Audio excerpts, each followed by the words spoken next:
Sunday to you, man. Happy day. Man, so it's like spring forward, huh? And you look at you guys here, like it's really like 8:30, but you're here. And man, I can't say this as confidently as I said at 8, but I think you guys are going to heaven. So I think so. Not as confidently as I can say that at 8, because man, that was early. But man, whatever. Hey, I'm just kind of curious. So how many of you guys in preparation for like the spring forward, how many of you guys went to bed an hour earlier? Any of you guys? Yeah, some of you. So 2 of you. Awesome. So everyone else is just tired. So that's good. That's good. You know what? I'm with you there. I went to bed an hour earlier, so I was asleep at 8:20, which is actually pretty normal for me. But that's okay. I don't mind that. I got nothing to do. But hey, good to see you. Good to see you. Hey, so we're in the middle of a series where we're walking through the life of Abraham. And so if you're new here, just kind of what we do here, we're committed to verse-by-verse expository preaching. And so if you come here on a normal weekend, what we're going to be doing is we're either going to be walking through a book of the Bible, beginning to end, or what we're going to do is the case of where we are right now, is what we're going to do is we're going to take an Old Testament story or character, and we're going to look at that story from beginning to end. And so right now, we've been looking at the life of Abraham since the fall, and spoiler alert, next week he's going to die. I think hopefully you knew that was going to happen at some point, but he's going to die next week. He's already dead, but you know what I mean. And so we'll look at that, and then what we're going to do is we're going to actually keep on going forward. And so we'll look at the life of his son Isaac in a little bit more depth, and then we'll look at his grandson Jacob, and so then we'll stop at Joseph because we covered that not that long ago. But it's a really fascinating study, and you're not going to want to miss it. But we're calling it side character energy, and the reason why is because of just how when Isaac was born, man, he's born. He's the child of the promise. Everything's been building up to Isaac. And then, you never see Isaac. And so he just feels like this ultimate side character that really would have played a more prominent role. And so where we pick up the text this morning is last week we looked at a text where Abraham's wife, Sarah, had died. And a lot of death in these 2 weeks here. But she passed away. Abraham's getting older. Sarah's getting older. And they're at this place in their story where what they're realizing is that God has given them an incredible promise. And as God has given them this incredible promise, the reality before them is that as they're getting older, their son Isaac is probably around 40 years old at this point, and he's unmarried, no kids, and they're looking at the promise and they're realizing if we don't do something, if God doesn't do something, then the promise that God gave Abraham could really be in jeopardy. And so we're going to look at a text this morning where really what we see what faith looks like. And that faith is something that isn't dumb, that it isn't necessarily blind, but sometimes you can walk in faith and be really, really practical. And that's exactly what happens in our text this morning. So we're going to pick it up in Genesis chapter 24, and we'll pick it up actually in verse 1. It says this. Now, Abraham was old. That's his least favorite verse in the whole Bible right there. He's like, seriously, you got to throw that in there? Abraham was old and well advanced in years, and the Lord had blessed Abraham in all things. When you think about what we've looked at, we have seen that time and again that God has blessed Abraham in all things. Whether it be through nations more powerful than him making treaties with him, whether it be him getting wells back, whether it be through the birth of his son, or even something like when Abraham would lie, that God would still bless him and go before him. You see this picture that God has blessed him in all things. But even though God has blessed him in all things, as he's approaching death, he's aware of the fact that if it's through Isaac, my son, that all my offspring are going to be named. How is that going to happen? And so here you see Abraham walk in faith, and he says this. And Abraham said to his servant, the oldest of his household, who had charge of all that he had, put your hand under my thigh, that I may make you swear by the Lord, the God of heaven and the God of earth, that you will not take a wife for my son among the daughters of the Canaanites among whom I dwell, but you will go to the country of my kindred and take a wife for my son Isaac. So he's seeing this situation, and he's okay, we've got to do something. He's I'm getting ready to die, and this promise has been given to me through Isaac, and it's going to be hard for him to have descendants if he's just living in my basement. And so he gets his servant, and he's like, hey, we've got to do something here. Now, one of the questions that comes up in this text, it's a normal one. It's like, so why couldn't Isaac have just found a wife amongst the land where they were dwelling? They were dwelling in the land of Canaan. Why does he need to go back to Abraham's land and find one of Abraham's descendants? And I really like the way the commentator Victor Hamilton answered that question. He said it this way. He says, if Isaac is to inherit the land, if Isaac is to inherit the land, he must not marry among those destined to disinherit the land. And so if he takes a wife from among the Canaanites, then marriage will entangle them, and honestly, the land is not to belong to those people, and so it just makes things more complicated. But what I think is really interesting, okay, this is a text about finding Isaac's wife. And notice who's not in the text. Isaac.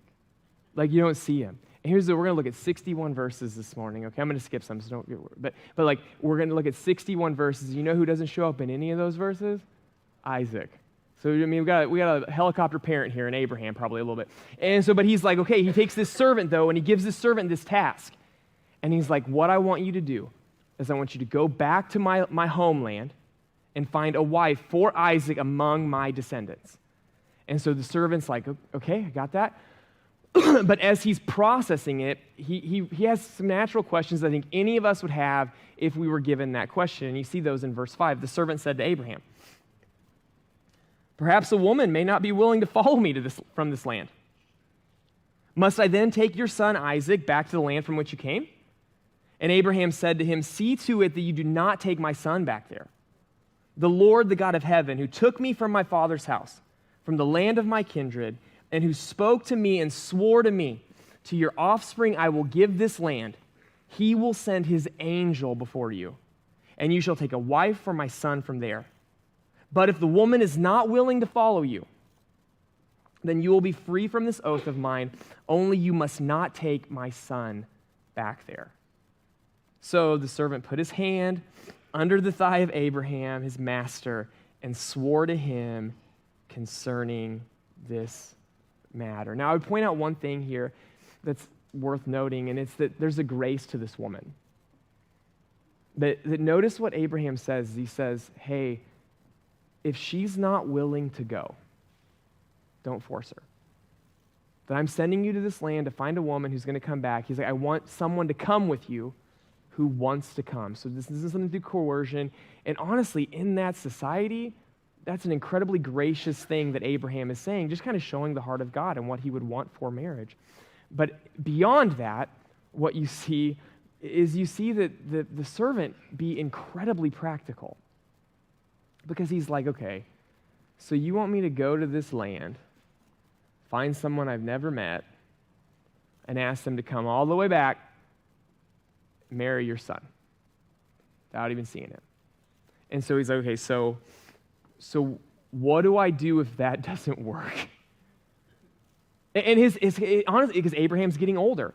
And so he's aware that the next, if this doesn't work, he's going to have to go on this mission again. And if he has to go on this mission again, honestly, he's like, if I have to go on this and you're dead, do I bring Isaac with me? Which is a pretty fair question. He's like, okay, so if I can't, do I bring Isaac back? Do we get him involved in his wife at some point? What do we do? And Abraham's response is so interesting. He's like, no. He's like, no. And not only does he say no, but he's like, an angel will go before you and give you success in what you do. So he's confident that God's going to work, that God's going to fulfill his promise. But he also is like, and Isaac can never leave the land of promise. Which is, and I don't know why. I really don't know why, because Abraham ended up leaving the land of promise. He went to Egypt during a famine. And then what we'll know that Isaac's son, Jacob, he also ends up leaving the land of promise, and he dies in Egypt. But for whatever reason, Abraham was like, no, I am so intent on this promise. And I'm so convinced that God's going to give me this land that you can never take my son from there. And so the servant, basically he agrees, and he's like, okay, I'll go. And then what we see in verse 10 is we see the journey. And it says this is the servant took 10 of his master's camels and departed, taking all sorts of choice gifts from his master. And he arose and went to Mesopotamia, to the city of Nahor. Now, if you've ever heard this story before, I think in our mind's eye, one of the things that we do is we think like, it's one dude going like the distance from Nixa to Ozark, and it's like, it's inconvenient, it's kind of strange, but it's like, that's kind of what, when we think of how this is working, that's what we think is happening. And really, verse 10 shows us that it is actually nothing like that.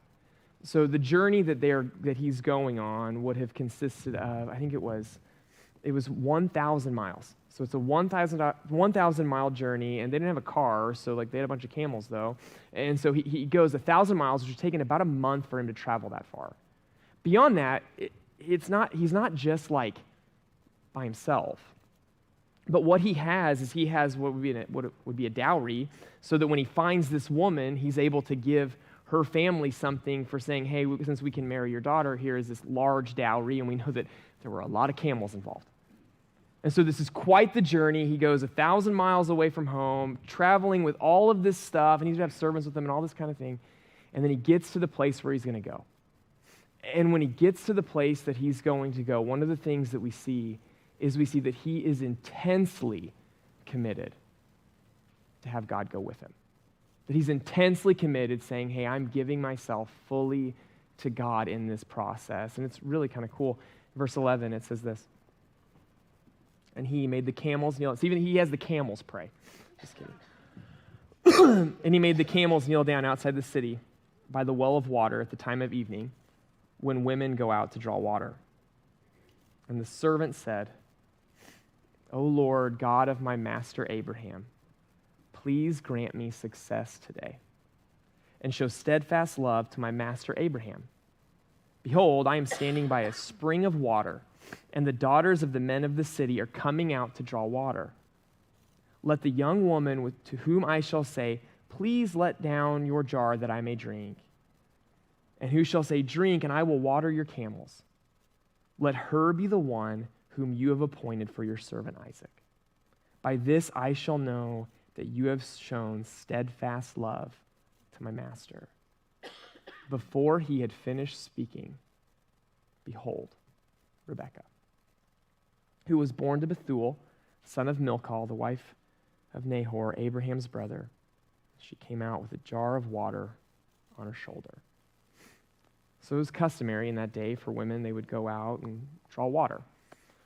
So he goes to a place where he knows that there will be a lot of women, and he goes there and he's watching, which if you're single, I wouldn't recommend that, but like he goes and he's watching, just waiting, and as he's sitting there waiting for the women to come, he throws up this really, really unique prayer. And basically where he says, show me who the person is by when I pray, like when I tell them I want water, that they also offer to water my camels too. And you're like, okay, so why is that so significant? Well, one, they didn't have faucets back then. So like, they didn't just like plug it up to a house and like water a hose like that way. But really what they had is a well would be dug deep enough that you would have access to the spring water that would be in the ground. And so usually like you'd go down some like rickety stairs to get to this water. Beyond that, so those jugs of water would carry about 3 gallons. And to water one camel, it would take about 25 gallons of water. So for a woman to offer to do that, what she's basically committing to do is to cover around, carry about 2,000 pounds, and really it'll take about 2 hours to do the task that's before her, which shows the type of woman that Rebekah was, that she was committed to other people, that she was willing to do things for other people at great cost to herself. But what's incredible about this whole thing is he prays. He prays a specific prayer. And not only is it specific in what he's asking for, but it's also specific in the time frame. Like he's like, today, which seems kind of bold, right? Like, hey, give me success today. And what's even crazier is that like that's exactly what God does. By the time he is done speaking, there she is. And it just shows the favor of God that is working in this situation through events that maybe don't seem all that spectacular, but he's working. And then we're going to skip a few verses, but the verses, so what ends up happening is Rebekah shows up, and he's like, hey, Can you give me some water? And she's like, I'll also water your camels. And he's like, yes. And so he does that. She goes and waters the camels, and then he's like, hey, because it's not just to go back to this land and to find someone, but it also needs to be someone who is connected to Abraham's family. And so he's like either before or after she does that, he's like, so tell me about your family. And she ends up revealing that she's connected to Abraham. And he's like, this is it. And so then he's like, okay, well, that's awesome. Hey, can I stay at your house? Which is, again, pretty bold and forward. But she's like, yeah, of course, which is weird for a woman in the ancient Near East to allow someone to go back and stay at her house. But she's like, yeah, of course, come back and stay, meet my family. And then as all of this happens before him, you have this moment where the servant, he clearly sees that God is working. And this is what he does in verse 26. It says, he bowed his head and worshiped the Lord. And he said, blessed be the Lord, the God of my master Abraham, who has not forsaken his steadfast love and faithfulness towards my master. As for me, the Lord has led me in the way to the house of my master's kinsmen. I love this because what you see is you see this guy, like he doesn't take any credit for himself. He's not talking about, man, I was so savvy there asking that. Like, look at my bolt. No, he doesn't do any of that. But what he does is he realizes, man, this is happening because God is being so very good to me. He's like, how crazy is it, God, that you would do this for me? And so she ends up taking him back home. and as she does, so what ends up happening? So she ends up taking him back home. And then he goes, and we'll skip these verses too, but basically what happens is he meets the family. The servant meets the family, and he's like, have I got a story for you? He's like, I went to the well, and I prayed that today I would meet someone who would not only offer me water, but offer to water my camels. And Rebekah did that very thing. And then as we were talking, I realized that she was connected to my master Abraham, and the whole thing was like about how I'm supposed to go and find his son a wife, and supposed to be connected, and all of this have happened, and which is kind of crazy. And they basically respond by seeing the favor of God in the situation. Look at how they respond here in verse 50. So Laban and Bethuel, this would have been Rebekah's family, they answered and said, this thing has come from the Lord, and we cannot speak to you good or bad. Behold, Rebekah is before you. Take her and go. Let her be the wife of your master's son, as the Lord has spoken. They're so quick to agree, which is probably because they hated her. That's just my hot take, but I don't know if we know that or not. But they're like, yeah, she can go. That's all right. You take her. Based on that story, everyone sees what God is doing, and they're like, okay, she can go. We'll take the dowry. She can go 1,000 miles away and be part of Abraham's family. The Lord's clearly in this. And as soon as he says that, the servant's like, awesome, we're leaving in the morning. And they're like, wait a second, the morning? We don't like her, but we don't hate. They're trying to figure it out. And so they're like, that's true. They like her. They like her. That's just true. And so they're like, oh man, well, we were thinking we could have 10 days. What if you gave us 10 days with her, just have a proper farewell? We think that would be appropriate. And the servant doubles down. He's like, nah, we need to leave in the morning. And then the family's like, let's get Rebekah and let's let her decide. They wait for that point. And remember, okay, Abraham said, if she doesn't want to go, you can't make her go. So they're like, we're going to ask her, and if she wants to go, she'll leave. If not, then we'll figure something else out. And in verse 58, Rebekah comes in. They're like, hey, do you want to go? And in verse 58, she said, I will go. So they sent away Rebekah, their sister, and her nurse, and Abraham's servant, and his men. And they blessed Rebekah and said to her, our sister, may you become thousands of 10,000s, and may your offspring possess the gate of those who hate him. And then Rebekah and her young women arose and rode on camels and followed the man. And thus the servant took Rebekah and went his way. Rebekah's just like Abraham here. She's willing to leave everything that she knew based on a call of God, and she doesn't know what's going to happen next. And it is so, and a lot of people don't think that at this point in her story she has a relationship with Yahweh, but she's seen enough through this interaction to know that God is working and she wants to be part of it. But what kind of jumps out at me, because most people would think that Laban is definitely not like a good character, and the fact that he prays over her what he prays in verse 60 is fascinating, because it's very similar to what God said to Abraham in Genesis chapter 12. And they have no idea the extent to which God is going to do that in her life. They're saying, our sister, may you become thousands of 10,000s. And that's exactly what is going to happen to this woman. And so that's our text this morning. I think the question then is, okay, so what do you do with this? Okay, what does this text show us about God? How can we use this to get to know Jesus better? And I have three take-home thoughts for you today. The first one is this, is to continue to be faithful even when you aren't recognized. To continue to be faithful even when you aren't recognized. Man, if I know anything about people, we love to be recognized, don't we?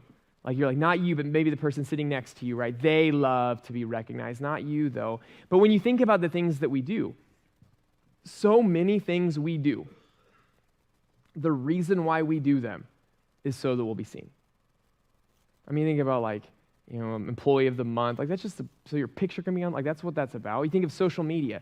Social media is 100% like just a way for people to recognize you. I mean, like, why do you, I'm guilty of it too. Why do you post the things that you post? You want people to be like, that's cool. You want to get a bunch of, like, you do that. Even what people will do is they'll post when they're doing a bad job on social media. Why? Just so that people will comment and tell them they're not doing as bad as they think. Like, this is what people do. We love to be recognized. We love for people to see us. And so thinking about that, the servant is such an interesting character, okay? Like, one, so most people believe that he's Eleazar. And if you're unfamiliar with Eleazar, it's cool, but they mention Eleazar earlier on in Genesis' story. And he is the guy who is set to inherit all of Abraham's fortune if Isaac isn't born. And the reason why people believe that it's Eleazar is because the person who would be set to inherit all of Abraham's fortune if Isaac is not born would be the person in this servant's position, the master of the house, the overseer of everything. And so here you have this guy who at some point in his life probably thought, dude, all of Abraham's stuff might be mine. Who's now going on this crazy mission 1,000 miles away from home that is only going to harm his life. It's crazy. Not to mention, okay, he's not named. Like, he is a side character of a side character who this story thought, you know what, we're not even going to throw his name in there. And it's crazy because this is a guy who, everybody I read is like, he's one of the more incredible unnamed characters of Scripture. And this shows us something, though. Like, if we love to be recognized. We love to be seen. And maybe you're sitting here and, like, you have been faithful. You've been serving God, doing everything you can, trying to get to know him better, trying to help people know him better. And in that role in your life, you just feel invisible. You feel like no one has seen the things that you've done. Maybe you've put in a lot of work and you haven't seen any progress. One of the things that this text shows is it shows us that we need to continue to be faithful even when we don't see those things. That even if you think about this guy, I mean, his faithfulness is incredible. He has a small fortune of Abraham's with him, 1,000 miles away from Abraham at the end of his life. And Isaac knows to never leave the land of promise. That if he wanted to, he could have left and started a nice life for himself somewhere else. But he was so committed to doing what God wanted him to do, even if it cost him something, that he did it. And maybe you're sitting here, okay, and you're just like, you're struggling because you just don't feel like anyone sees you. Let me just say a couple things. One, man, God does. He sees you. He knows what you're doing, and there will come a day where he will show you that he knows what you're doing. Beyond that, like if you feel that way, then make sure that you don't do that to other people. That if you're in a position where you can acknowledge someone, acknowledge as many people as you can, because that's like, you like it, and so they probably like it too. So don't make them pay in the same way that you feel like you're paying.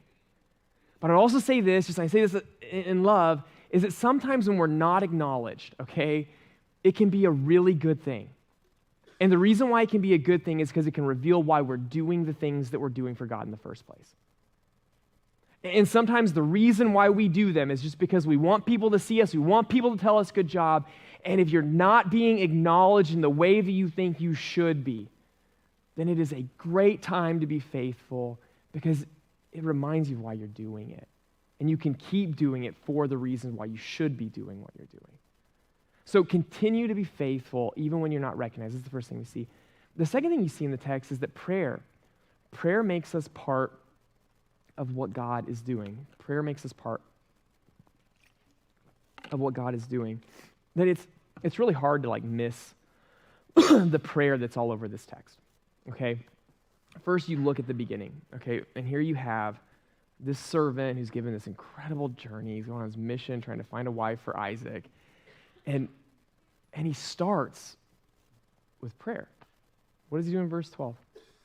He says, Lord, grant me success. You know, and for us, that's as we do the things we do in our life, we should pray that. God, go before me. I'm getting ready to do this thing. Would you be with me? That prayer is part of this whole story. But what I found maybe even more challenging was not just how devoted he was to prayer, but how quick he was to give God credit. That everything happens, that God gives him favor, God blesses him, and in verse 26, without even thinking, he gives God credit. As soon as this happens, what does he do? He bows his head and worships God. That there is no sense there of, studies show that women go to wells. There's none of that. There's no sense of man, wasn't I savvy? There's no sense of, God's made me direct, and so I asked her. No, there's none of that.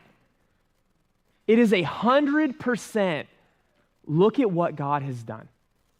And we are so quick to blame God when things don't go the way we want in our life. But when things go well, man, we love taking credit, don't we? And here you have a guy who is doing the opposite. Man, as soon as God shows up, he's very quick to give him credit. Very quick to be like, hey, this is it. And then even as the text goes forward, what you see is as he goes to the family, right? He goes to the family. The family's like, yeah, you can have her. What does he do in verse 50? It was verse 51 or 52. It says, when he heard the words, he bowed his head and worshiped God. Okay, so think about this year. Okay, it's March, and so goals are probably gone, but let's just pretend that it's January. Think about this year. Think about the things that you want to see God do in your life this year. Think about things, even just kind of to remove, what are the things that you want to see happen this year? Think about your family, your career, whatever the case is, whatever you're thinking. Okay, have you prayed about it? Have you asked God to help you with that thing? Or are you just doing it? What prayer does is it says, God, I want you to be part of this. God, I believe that you're actually working in ways that I can't see, and so I want you to go before. I know that you're going to help, that you can help this work better than I could do if I did it by myself. And you might be like, well, but Ryan, a lot of the stuff that I'm doing it's not spiritual. It's just living my life. And I would say exactly. All this text is just people living their lives. They were doing what they would always be doing, and yet here you see God working profoundly in all of it. But not only that, I think it's worth us asking, okay, so when you think about the times where God has come through for you, have you been quick to look at your blessings and thank God for the good things that have come in your life? Do you do that? Or as soon as God comes through for you, are you just quick to move on to something else that you want? Another thing I was challenged by, even thinking about the prayer of this text, I saw this quote this week, that and it was a question, it was if God answered all of your prayers, let's say that every prayer that you prayed this week, God answered them, okay? Would it change the world, or would it just change your life? And even, okay, if God were, maybe even just thinking even smaller than the world, but like bigger, like if God answered every prayer that you prayed this week, would anyone's life other than yours be different? That this is a servant he's praying about his master's business. It's all about his master and Isaac. And I think for us too, as we think about prayer and as we make prayer part of our life and part of what we're doing, some of that has to be a commitment to lift other people up too. That prayer invites us to be part of what God is doing. And then finally, what you see here in the text, I would just challenge us to do is to focus on God working in the mundane parts of your life. Focus on God working in the mundane parts of your life. Several commentators I read, they all said the same thing, and it was that this text is incredibly unspectacular. I mean, if you really think about it, like it is not like there's nothing that, like it's just normal everyday life. And because of that, it would have been so easy for the servant to not see God working. It would have been very easy for him to be like, well, of course I found a woman at a well. Women go to wells. Like, of course I found one there. He could have been like, well, of course I found God, or I found God. I found one of Abraham's descendants. I went to Abraham's homeland. Of course that's what happened. Or he could have been like, well, yeah, she offered to water my camels, but I mean, I went on a 1,000-mile journey. What kind of monster wouldn't have offered to water the camels? He could have been like, of course they wanted to get rid of her. Laban's a greedy jerk, and I had a big dowry. Like, he could have talked himself out of everything that God has done. It would have been so easy for him to do that, but that's not what he did. Every single time, he's like, man, isn't this crazy how God's working? And we do the same things. That we pray really hard for something. We want to see God do something significant in our lives, and then he does it. And instead of giving him credit, we're like, well, yeah, of course it happened because of this thing. And here you see God working in the mundane parts of his life. And oftentimes what happens, okay, is we miss the miracle because we're looking for the spectacular. And what God does is God oftentimes, he works through normal situations. And sometimes what we have to pray is we just pray that God will open our eyes to see it. Because he's always doing something. And what really grabbed my heart as I thought about this text was verse 7. Because it's just like, it's not what you would think. That Abraham, what does Abraham pray over him? He prays, before this servant goes, he says, he says that God will send his angel before you. He will send his angel before you. Man, if I were to tell you like an angel's going to go before you and do some stuff today, you would have a vision in your head that looks nothing like what happened in this text. But yet, we know that that's what happened. That God gave him incredible favor. That there was something supernatural working behind the scenes making this happen. And so for us, we need to open our eyes and ask God to help us see where he's working, where maybe we've missed it just because we're looking for something else. But as I think about this text too, and side character energy, like the main character is God. This is a story about God working. God's the one doing all the crazy stuff behind the scenes. But even as that's true, we have the second character, the side character to God in the stories, it's the servant. When you think about the servant, he's lived his whole life experiencing incredible blessing because of his proximity to Abraham. And he's incredibly committed to do what his master Abraham said, so much so that it doesn't matter what he asks, he's going to go and do it.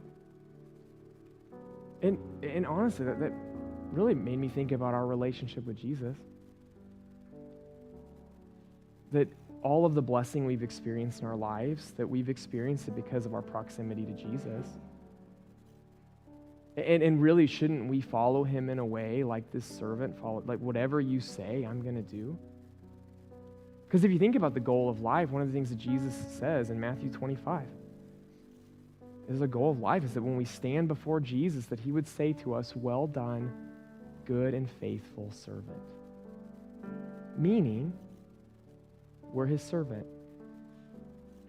He's our master. We do what he says. Because when a servant is told by their master what to do, they don't question it, but they obey and they trust. And for us, the question worth asking is, are we following Jesus like that? Let's pray. Father, we love you. And God, we're thankful. We're thankful, God, that you want to be our master. That there's incredible blessing that comes our way when we follow Jesus. And I just pray, even as I think about this text in this room, and maybe those tuning in online, God, I pray that we would be people, maybe there are people in this room, maybe people listening, who like they just feel unseen. And it's making them question whether or not they want to be faithful. I pray that you would help them to remain faithful. God, I bet there are people in this room and you've been doing significant things in their lives, but it's probably been in ways that maybe they didn't see, that they didn't expect. And I just pray, God, that you would open up their eyes to see how you were working in those situations, and they just didn't realize it. And then, God, I pray, I just pray that we would evaluate whether or not you're our master. Maybe there are parts of our life that we've not given over to you. I pray that, God, in this moment, you would help us to give those parts of our life over to you. And that we would trust you so much so that no matter what you say, we'll gladly do it. Jesus, we love you and we thank you. It's in your name. Amen. Amen. Thank you so much for checking us out online today. We hope it was a blessing and an encouragement to your life. And if you would like to give today, there are two ways you can do so. You can text your amount to 84321, or you can go to giving.nlspringfield.com. Also, if you are new here, we have Party with the Pastors the first week of each month. We would love to see you there. We get to know you better, and you get to know us a little better too. And also, we have services every Sunday at 8, 9:30, and 11, and we'd love to see you in person. We will see you next week.